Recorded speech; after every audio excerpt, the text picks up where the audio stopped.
Hi guys, मैंने जो नई पीसी ली है और जो आज अनबॉक्सिंग किया है मैंने, और मैं नया ट्रेडअप सेटअप बना रहा हूँ। न्यू टेबल लिया है और ये जो मैंने अनबॉक्सिंग की है, और आपको मैं कीबोर्ड दिखा देता हूँ। जो वायरलेस कीबोर्ड है, बढ़िया सा है, और वायरलेस माउस भी। और ये पीसी देखिए अच्छे से डिज़ाइन किया हुआ है अंदर से भी, और 4 फैन वाला पीसी है। और जो लाइटिंग है वो भी आएगी। अभी जो जैब्रोनिक 32 इंच की जो कर्व्ड मॉनिटर है वो आज आने वाला है।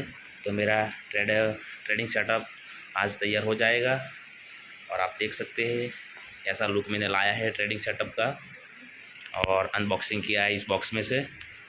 और आप देखिए ऐसा लुक लग रहा है।